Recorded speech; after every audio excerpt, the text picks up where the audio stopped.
Hai semua, selamat datang di channel Baca Saham. Nah, pada video ini kita akan bahas satu saham yang harga sahamnya hanya 200-an rupiah saja.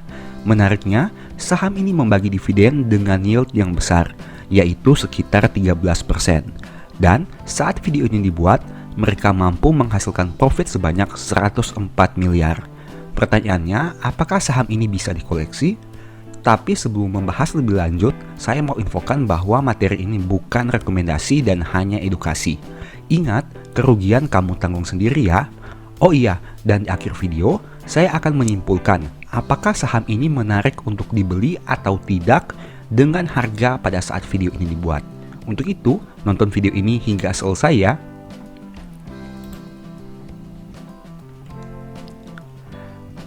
Nah, saham yang akan kita bahas adalah CAM atau Campina Ice Cream Industry. Teman-teman tentu sudah tahu bahwa perusahaan ini bergerak di bidang es krim. Nah, perusahaan ini didirikan pada tahun 1972 dengan nama CV Pranoto. Teman-teman bisa membaca di sini bahwa bidang usaha yang digeluti adalah pengolahan es krim.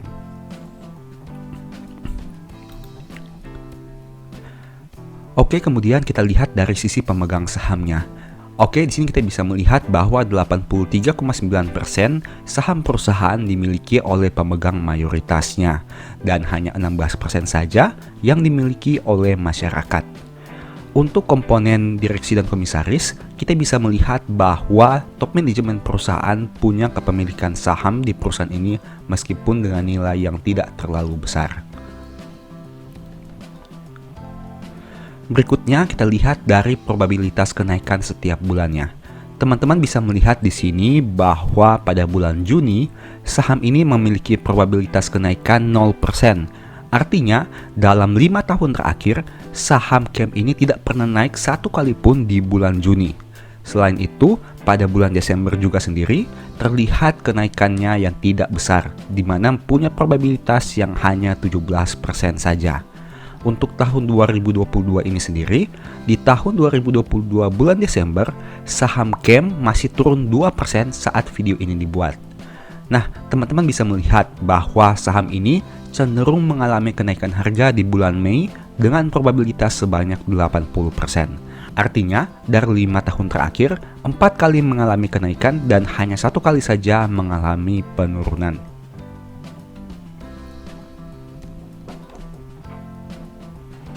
Oke, kemudian kita bahas dari laporan keuangannya. Laporan yang saya ambil adalah Q3 2022. Di sini teman-teman bisa melihat bahwa perusahaan mencatat penurunan jumlah total aset dibanding tahun sebelumnya. Dari yang awalnya 1,1 triliun turun menjadi 1 triliun rupiah di tahun 2022. Oke, mari kita lihat komponen aset perusahaan.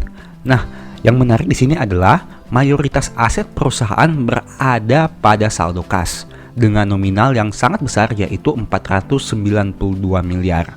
Dan komponen kedua adalah aset tetap sebanyak 227 miliar. Ini merupakan salah satu hal yang menarik karena ternyata saham CAM ini punya kas yang melimpah dengan nominal 492 miliar. Mari kita bandingkan saldo kas ini dengan jumlah liabilitasnya.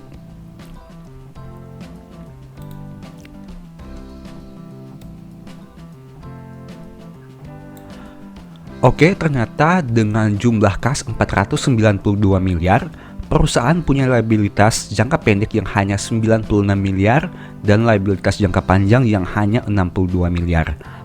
Artinya, dengan saldo kas yang mereka miliki, perusahaan mampu membayar seluruh liabilitasnya secara penuh. Nah, bukan hanya itu, jumlah saldo kasnya bahkan berkali lipat dibanding total liabilitas yang mereka miliki.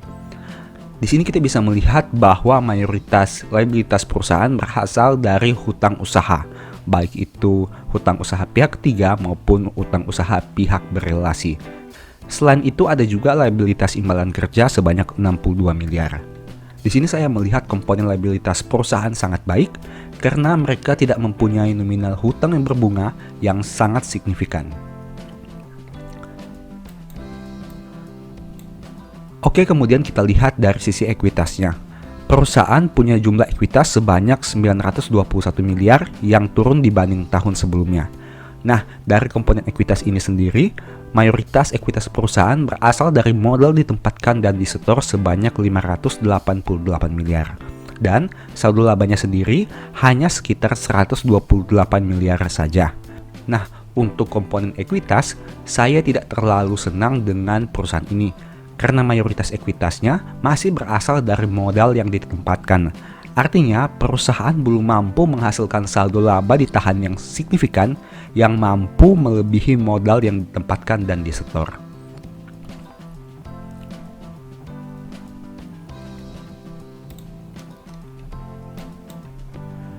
Kemudian kita lihat dari laba ruginya. Perusahaan mampu menghasilkan penjualan bersih sebanyak 858 miliar di tahun 2022. Angka itu mengalami peningkatan dibanding tahun 2021. Nah, di sini menarik kan, hanya dengan jualan es krim, saham ini mampu menghasilkan pendapatan yang sangat wah, yaitu sekitar 858 miliar rupiah.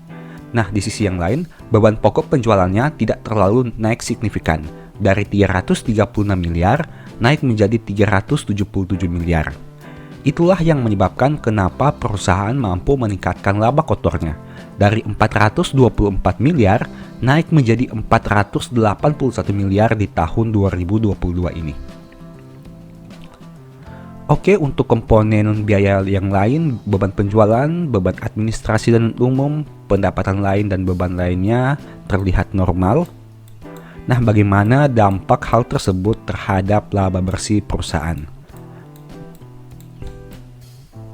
Nah, kita bisa melihat di sini bahwa perusahaan menghasilkan laba bersih sebanyak 104 miliar. Angka ini mengalami peningkatan dibanding tahun sebelumnya yang hanya 81 miliar saja.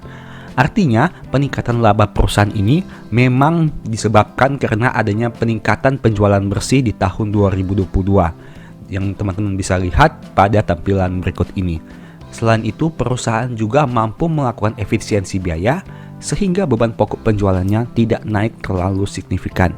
Begitu juga dengan biaya operasionalnya dan biaya bunganya.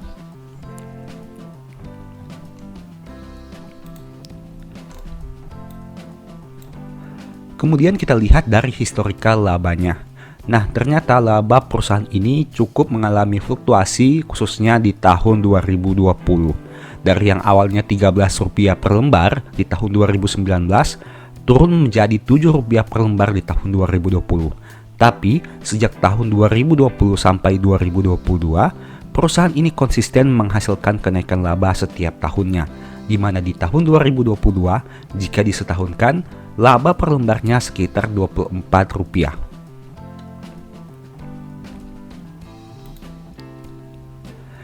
Kemudian kita bahas dari sisi historikal dividennya. Saham CAM ini ternyata konsisten membagi dividen setiap tahun.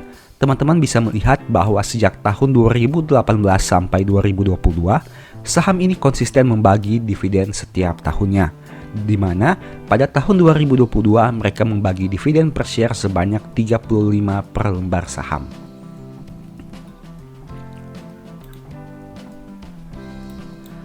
Nah, dengan dividen per share sekitar 35 per lembar saham dan dibagi dengan harga saham perusahaan saat video ini dibuat, maka dividen yieldnya sekitar 12-13%. Angka yang sangat besar untuk saham yang memiliki harga hanya Rp200 saja. Nah, kemudian kita lihat dari valuasinya. Perusahaan punya PER 11 kali dengan PBV 1,8 kali. Di sini teman-teman bisa melihat bahwa dengan harga Rp284, saham ini dijual lebih mahal dari modal per lembarnya yang hanya Rp156 saja.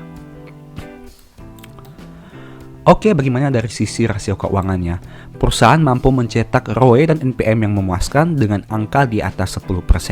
Selain itu, debt to equity rasionya juga sangat rendah, hanya 17% saja. Hal ini bisa dikonfirmasi dari laporan keuangan yang tadi kita lihat, di mana terjadi peningkatan laba di tahun 2022. Selain itu, komposisi hutangnya sangat rendah. Bahkan jika dibandingkan dengan saldo kasnya saja, perusahaan punya saldo kas yang sangat melimpah. Hal itulah yang menjadi kenapa debt to equity-nya menjadi sangat rendah. Ingat, kita hanya membandingkan dari saldo kasnya saja, apalagi kita bandingkan dengan ekuitas perusahaan yang jauh lebih besar dibanding saldo kasnya.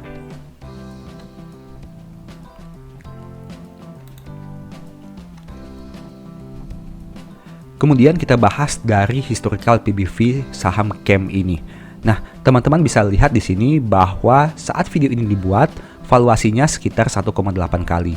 Angka itu jauh lebih tinggi dibandingkan rata-rata PBV 3 tahun terakhir dengan angka yang hanya 1,6 kali saja. Nah, di sini saya bisa katakan bahwa dengan harga saham Rp284, saham CAM ini masih tergolong mahal. Meskipun secara fundamental dan kinerja, saham ini bisa diperhitungkan sebagai salah satu perusahaan yang layak untuk dikoleksi. Khususnya saat video ini dibuat ya. Teman-teman bisa melihat di sini bahwa pada tahun 2020, saham CAM ini bahkan menyentuh PBV yang 1,1 kali saja. Artinya, jika kita membandingkan dengan PBV saat ini, terlalu beresiko apabila teman-teman ingin mengambil saham ini pada posisi sekarang.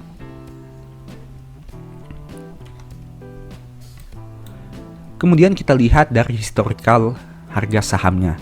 Teman-teman bisa lihat bahwa dalam 3 tahun terakhir, harga saham perusahaan sudah turun 33% saja. Tapi ingat, meskipun secara harga saham sudah turun 33%, tapi historical PBV perusahaan masih di atas. Artinya, penurunan harga saham ini belum sebanding dengan kenaikan kinerja perusahaan.